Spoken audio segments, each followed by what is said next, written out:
기도하겠습니다. 좋으신 아버지 하나님, 오늘도 살아계셔서 이 역사의 주관자가 되시며 또한 우리 가운데 늘 동행하여 주시며 우리가 어떤 상황에 있든지 우리를 지키시고 인도하여 주심을 믿습니다. 오늘도 새날 주셨사오니 아버지 하나님, 이날 가운데 동행하여 주시고 우리가 주의 뜻을 따라 주님께서 어디로 이끄신지 주님을 따라 살아가는 저희들이 되게 하여 주시옵소서. 그래서 아버지 하나님, 때로는 그 길 가운데 어려움도 있겠지만 이 과정을 통해서 놀라운 역사와 하나님의 놀라운 은총이 있음을 기억하면서 오늘도 묵묵히 앞서가시는 주님을 따라 살아가는 저희 모두가 되게 하여 주시옵소서. 우리 구주 예수 그리스도 이름으로 기도드립니다. 아멘. 오늘 우리에게 주신 말씀은 느헤미야 11장에서 12장입니다. 본문 읽기는 11장 1절에서 11절까지만 읽도록 하겠습니다. 백성의 지도자들은 예루살렘에 거주하였고 그 남은 백성은 제비 뽑아 10분의 1은 거룩한 성 예루살렘에서 거주하게 하고 그 10분의 9는 다른 성읍에 거주하게 하였으며 예루살렘에 거주하기를 자원하는 모든 자를 위하여 백성들이 복을 빌었느니라. 이스라엘과 제사장들과 레위 사람들과 느비님 사람들과 솔로몬의 신하들의 자손은 유다 여러 성읍에서 각각 자기 성읍, 자기 기업에 거주하였느니라. 예루살렘에 거주한 그 지방의 지도자로는 이러하니라. 예루살렘에 거주한 자는 유다 자손과 베냐민 자손 몇 명이라. 유다 자손 중에는 베레스 자손 아다야이니 그는 우시아의 아들이요 스가랴의 손자요 아마랴의 증손이요 스바야의 현손이요 마하랄레의 오대손이며 또 마아세야니 그는 바룩의 아들이요 골호세의 손자요 하사야의 증손이요 아다야의 현손이요 요야랍의 오대손이요 스가랴의 육대손이요 실로 사람의 7대 손이라.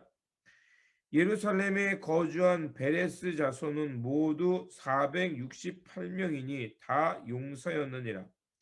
베냐민 자손은 살루이니 그는 무술람의 아들이요 요엣의 손자요 드다야의 증손이요 골라야의 현손이요 마아세아의 5대손이요 이데엘의 6대손이요 여사엘의 7대손이며 그 다음은 갑배와 살레 등이니 모두 928명이라. 시그리의 아들 요엘이 그들의 감독이 되었고 하스누아의 아들 유다는 버금이 되어 성읍을 다스렸느니라. 제사장 중에는 요야렙의 아들 여다야와 야긴이며 또 하나님의 전을 맡은 자 스라야이니 그는 힐기야의 아들이요 무술람의 손자요 사독의 증손이요 무라요의 현손이요 아히두베의 오대손이며. 아멘. 오늘 본문 말씀은 예루살렘에 정착한 사람들의 이름을 전하는 말씀입니다. 바벨론 포로기에서 돌아온 사람들이 이제 예루살렘을 재건하고 완성하기까지는 근 100년이라는 시간이 걸렸습니다. 그래서 오늘 본문의 말씀 1절과 2절에 보면 이제 백성들의 지도자가 예루살렘에게 거하도록 명령을 했고요. 그리고 10분의 1을 뽑아서 이제 하나님의 도성 거룩한 예루살렘에 거주하고 나머지들은 다른 성읍에 돌아가서 살게 했습니다. 그렇다면 왜 이들 중에서 10분의 1을 강제적으로 예루살렘 도성에 머물게 했을까요? 예루살렘은 하나님의 평화의 도성이며 이스라엘의 중심지였습니다. 그리고 이스라엘의 정체성을 드러내는 곳이었습니다. 하지만 그것은 이런 이름에 맞지 않는 아직도 여러 가지 이방인의 공격과 위협, 또 때로는 비방과 모욕을 견뎌야 하는 것이었습니다. 왜냐하면 그것은 예루살렘에 산다는 것은 이스라엘 백성들의 엄격한 율례와 규례를 따라야 했고요. 또 그것을 따라 산다는 것은 자기의 유익보다는 공공의 유익을 추구하면서 하나님의 백성의 모습이 어떠한가, 정말 거룩하게 살아가는 모습이 무엇이며 하나님 나라 백성이 무엇인가를 이어가는, 그 역사와 사명을 이어가는 책임이 요구되는 자리였기 때문에 그렇습니다. 그래서 이렇게 예루살렘 성에 거하는 사람들을 정하게 되자 나머지 백성들은 그들에게 복을 빌며 이 사명을 잘 완수해 가기를 부탁한 것입니다. 성읍이 성읍으로서의 기능을 발휘하기 위해서는 그 땅에 거하는 사람의 수가 많아야 됩니다. 그렇기 때문에 제일 먼저 지도자들에게 그 땅에 거주하도록 요청했던 것입니다. 그리고 10분의 1의 제비를 뽑아 그 안에 강제적으로 살게 한 것입니다. 제비를 뽑았다는 것은 공정성을 나타내는 것이고, 그리고 그대로도 부족하자 자원하는 사람들이 나타나서 이제 그곳에 살기로 자원했던 것입니다. 그곳에 산다는 것은 많은 것이 제한되고 또 많은 것이 불편할 수도 있습니다.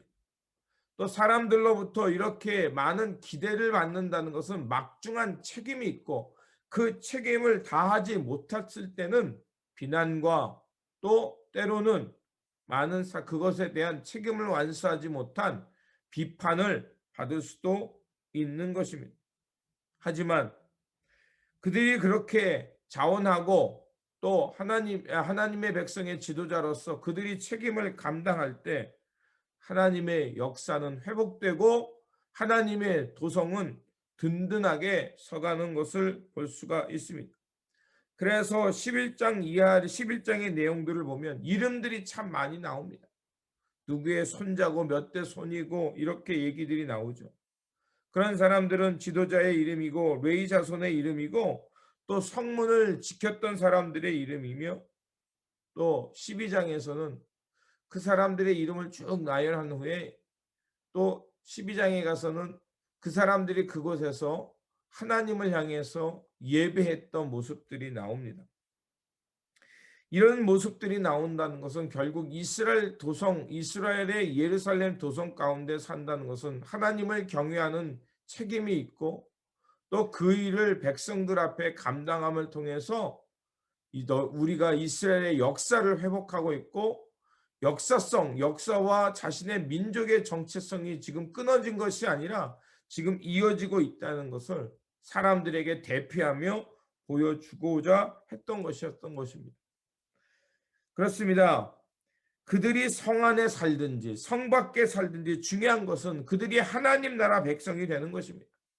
그리고 하나님께서 이루어 가시는 그 말씀과 믿음의 공동체로 살아가는 것이 무엇보다도 중요했다는 것입니다. 비록 이 일에는 부담이 될 수도 있고 때로는 어려운 과정일 수도 있습니다. 또 잘못을 행했을 때는 많은 비판을 받아야 하고 또 책임감이 주어졌기 때문에 막중한 무게가 있는 삶입니다. 하지만 이런 과정들을 통과할 때 하나님의 나라는 그 땅에 든든히 세워지고, 하나님의 이름은, 하나님의 나라의 모습은 모형이 되어서 사람들에게 귀감이 될 것입니다. 그렇습니다.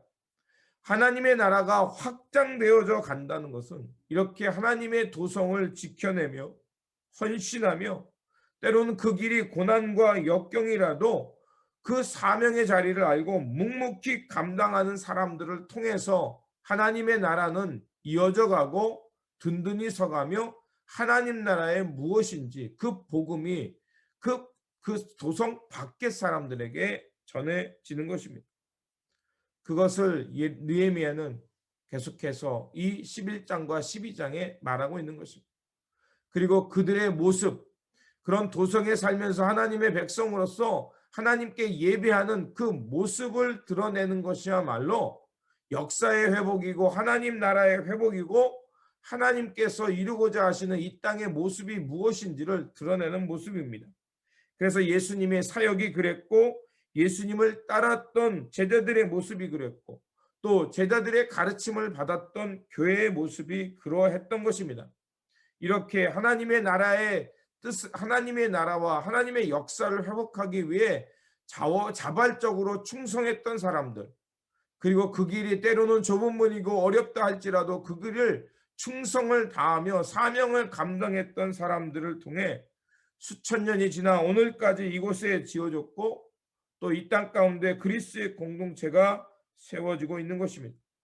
그러므로 우리의 삶의 자리는 다르지만 우리에게 보냄을 받은 그 땅에서 이렇게 하나님의 백성으로서 하나님의 역사와 나라를 이어가는 사명자인 것을 기억하면서 오늘도 자원하는 마음과 헌신하는 마음으로 우리가 그 삶을 살아내므로 하나님의 도성, 하나님 나라의 모습이 무엇인지 드러내고 또 하나님의 영광과 은혜를 전하며 살아가는 삶의 자리가 되시기를 주님의 이름으로 축원드립니다. 기도하겠습니다. 좋으신 아버지 하나님, 감사와 영광을 드립니다. 느헤미야가 이제 성전 봉헌과 성벽을 다 완성하자 이제 사람들을 정하여 그 땅에 살게 했고 또한 10분의 1을 뽑아 그곳에서 그 사명을 감당하며 스스로 자원하며 하나님의 영광의 도성을 이루어가게 했습니다. 또한 그 일에는 때로는 막중한 책임도 있을 수 있고 또 그 길이 어려운 길이지만 그 길을 감당하며 살게 했습니다. 이런 자원하는 사람과 책임을 감당하는 사람들, 하나님의 도성을 이루기 위해 헌신하는 사람들을 통해서 하나님의 역사가 이어졌고 또 하나님의 나라가 그 땅 가운데 세워져서 하나님 나라의 모형이 무엇인지를 성박 사람들에게 전하며 살게 하셨습니다. 하나님, 오늘 우리가 이 땅 가운데 바로 하나님 나라의 모형이 무엇인지 또 하나님의 영광을 드러낸 삶이 무엇인지 모형을 보내는 자로 이 땅에 보냄을 받았습니다.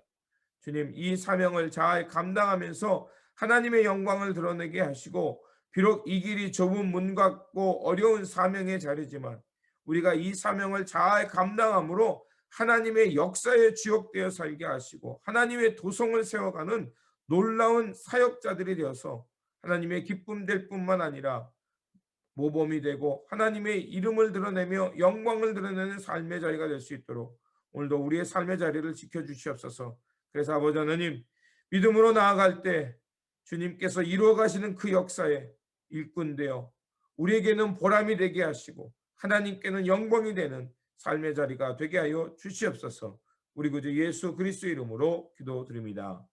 아멘. 오늘 우리에게 주신 말씀을 붙들고 살아가는 한 날이 되시기를 바라며 다시 한번 하나님 나라와 또 하나님의 역사 가운데 일꾼임을 기억하면서 우리에게 주어진 사명의 자리에서 충성을 다하고 또 헌신하는 마음으로 이 사명을 잘 감당하면서 하나님께는 기쁨이 되고 우리에게 보람이 되는 삶의 자리가 되시기를 바랍니다. 주님의 평안이 함께 하시기 바랍니다.